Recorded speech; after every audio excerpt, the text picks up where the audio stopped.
So my name is Joseph Morrison. I'm a bagpiper from Birmingham, Alabama, and I'm a student of Douglas Murray of Murray Reeds, who is a student of nearly 20 years of the great legendary Donald MacPherson, and Dougie himself is a winner of many prestigious prizes, including the double gold medal.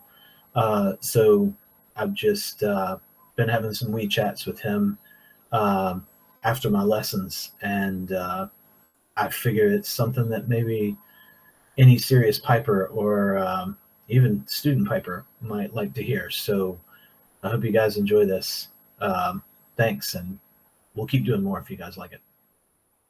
Uh, let's talk a little bit about Donald. You were only too fortunate to take lessons from like the greatest piper of the 20th century. I think there are probably even some people, I'd be one of them, who say he was probably just straight up the greatest piper of all time. So I don't know if that will ever get beaten, but you took lessons from him. When did you start working with Donald? How long into your piping career were you? So I was quite, I was quite relatively young. I think I must have been about 17 or 18 years old. And it was actually my dad, my father had heard that Donald MacPherson wasn't too far away from where we stayed. So it was literally like 40 minutes. Wow. And it was just like a shot in the dark. My dad went up to Scone, which was a small area outside Perth. He went to the local pub because he knew the guy who owned it. And he says, I'm looking for this chap, Donald MacPherson. And they said, oh, yeah, he just stays up the road there, you know. So my dad took us up and kind of went to speak to him and said, look, my sons play the bagpipes. They play in competitions. Would you consider teaching them? And first off, Donald was like, well, I've got a few pupils I teach already, and I don't want to take on too many. Understandably, because he was kind of an age then, Sure, yeah. So he decided he says, well, I'll tell you what, he says, let me hear how you play first. Yeah. And then I'll decide if I'm going to teach you. Yeah. So myself and my brother Jim, we had to go in and play. So we went in together into the lesson, or just the audition sort of thing. Yeah, right, sure. And play a bit of a march, bit of Strasberry, a bit of a reel, and then the ground of a Pibroch, which is in the practice chanter. Right. And after that, he says, yeah, he says, I think I could probably do something with this, so he says, I'll take you on. So we got a 1 hour lesson a week, because that's all he had time for. Yeah. And so we literally had half an hour each, myself and wow. So you had 30 minutes and 30 minutes, and that gave you enough time to play a Pibroch, play an MSR, play a Pibroch, and then quickly go over what needed to be fixed, or where it was sitting. Wow. So that was a routine, and so from that age, 17, 18, right through to the last maybe a year before Donald passed away. Wow. I was going to Donald for lessons, so I think it was about 18 years. Yeah. In total. So yeah, it was an interesting concept, and I'd heard of Donald MacPherson, and he was this great player, but never. I was gonna ask you if you knew who Donald was. Really knew who he was. Yeah, well, I'd heard of Donald MacPherson, but I just thought he was a legend, just away in the myths of time. It was so far disconnected from our generation. But he was a gentleman, just a great down to earth guy. Yeah. Really, really good teacher. He just took it really easy with you, and loads of time to let you develop, you know. And Right. of course, this day and age, we could record everything and we can listen back to stuff, but that wasn't Oh Donald's yeah. way. He said, no. He says, what I teach you in the lesson is very personal, and that's for you and for you alone. And Right. so, from week to week, you had to remember what he told you in that specific lesson, practice it for the next week. So Wow. it was all about sort of retaining what he had told you. Yeah, we get to cheat that significantly these days. I know I Big do with you. big time, yeah. I mean, it's great because you know if we'd had all these things, you know, as I say, when I was learning when I was young, there was only records or you know, or there was no Yeah, CD, right. no CDs, no YouTube, no internet really.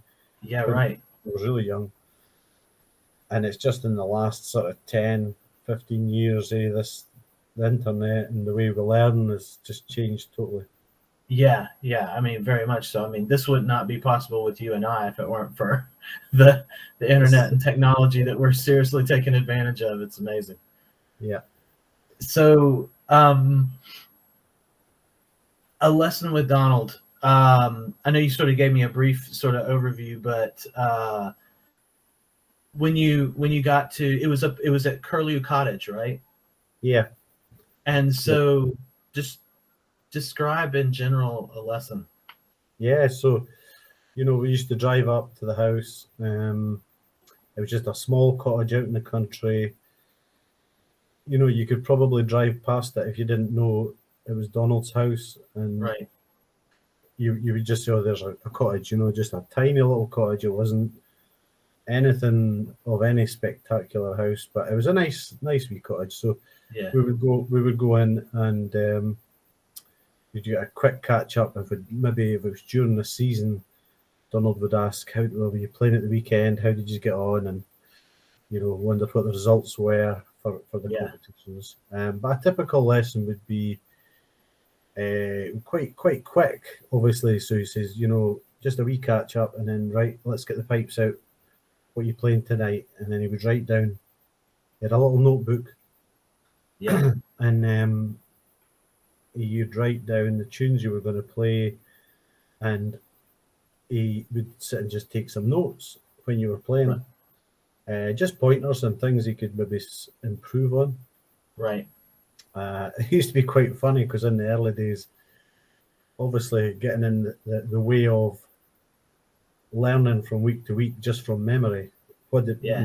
What did he tell me to do with that note? Did I hang that note? Did I cut it? You know, it's something you'd forget because I was young. And you'd go back to the next lesson, and if you played something wrong, he just used to look up from the table at you and kind of just sort of frown a little bit. So you knew you'd done something wrong. So anyway, but you'd never ever, you know, get onto you or give you a hard time. You just say, just grab the chanter and we'll sit down. There's a few things we need to go over here. Right. So yeah, always the gentleman, always, you know, really good to learn from. But he had a great way because he could tell you you could play the tune this way, say a pibroch in particular, Mm-hmm. and he would play one style, and then he could play another style, like you know the Bob's of Balmoral style, you know, which wasn't his particular his style. Right. So he recognised all the different ways a tune could be put across. That's Um, amazing. and he used to be able to say, you know, I quite like the way this sounds, you know, and he would give his take on it. And then he would say, but you could play this phrase like this, you know, it could be cutting a cadence, going down to a barrel, anything like that. Right. Said he had a great knowledge, and he had a Pembroke book, obviously a Pembroke Society book, and it was just full of notes. I think it was his father's before his, and full of notes. Obviously, it had been passed down, you know, from John McDougall Gillis. Yeah. Right. So a real real treasure trove in history of style in Pembroke. Indeed. Yeah. So, Quite. so that was kind of a typical lesson. You would go through your tunes, and then you would pick up on any little bits you had to work on, Yeah. and then that was it. You know, you kind of just rolled on to the next week. So yeah, it was good. So you had to retain. It did discipline you to retain information you were told Right. in a short period of time, which was pretty good. Right. That is awesome. So I know he was very meticulous about the sound of his pipes, the sound of his instrument. And Yeah. I mean, he's credited with pretty much shaping the way we expect the bagpipe to sound today. I mean, what a perfect sounding pipe. And so did he, how much did he work with you on your setup? Did you, first of all, did you play just cane reeds? And, did he help you set those up, or did he just let that be? How did you do that? Yeah, I mean, you know, he would obviously he told us what kind of system he played, but he did leave it up to you to you know to us how we got our sound, Yeah. because again he did say it was a very individual thing, and Yeah. you will find the sound that you like to play with. But he would tell you, you know, like sometimes if you put a new reed in, a new pipe chanter reed, it would be really, you know, a bit hard, a bit strong, a bit loud. Sure. And after the lesson, after you played, he said, you know, the pipes sounded a wee bit too powerful. Um, so his key was getting the bagpipe really, really sweet, Right. you know, and consistent in tune for a long Right. period of time. So he was constantly saying that the pipe's too big, you know, you need to get the pipe smaller. That was his kind of words. Interesting. So he didn't like a loud chanter. No, no, no. He liked a nice mellow kind of sweet sound, I think, you know. Right. So that was what we kind of aspired to do. But the hard thing was, you know, I was playing in bands and pipe bands as well. And you know what it's like, you're playing in pipe bands, they want volume, they want sound, you know, Yeah. everything's got to be big. Yeah. And Exactly. the way you play is big and strong. And when you come to solo piping, it has to be, you know, nice and soft and sweet. You know, Right. that was my interpretation of it. So it was kind of like two hats you had to wear. You had to wear Yeah. a hat for when you played in the pipe band, and another hat when you played in the solos. So it was kind of like a switch. Yeah. Yeah. No Um, kidding. I've found that to be the case. It's difficult to have. It's almost difficult to have one instrument yeah, that is able to do both of those things. It's certainly not easy to have one single chanter to get away with. You've got to yeah, have a band chanter and a solo chanter, that's for sure. yeah. And then you know the trade off with that as well was you could be at a band practice on a Monday night where you're blowing this big sound, and Yeah. you know, and then you're going to Donald on a Tuesday night, so you have to try and refine your sound and your playing. So it was quite tricky, but you soon, you know, with practice, you adapted to what the two disciplines required. Eh? Yeah, right. I mean, did you have two chanters at the time, or did you just have one chanter that? Well, to start with, I just had one chanter, but I quickly discovered I did need to get two kind of setups going here, you know. Right. So I had one set of bagpipes, and then quickly save to get a second set for the band, you know. Ah, there you go. Just a cheaper kind of set that's for the band. They stay in tune, they're kind of decent ones. Right. And kept my good pipes for the solo piping. Nah, that's a good plan. Yeah, so it worked. It worked anyway. Yeah, right. Well, I think that was awesome. So we'll continue to talk more about Donald, and I want to talk more about you as well. But that was just an awesome peek into sort of your time with him, and we'll get more in depth with stuff at another time. But thanks so much for that. Brilliant. Thanks.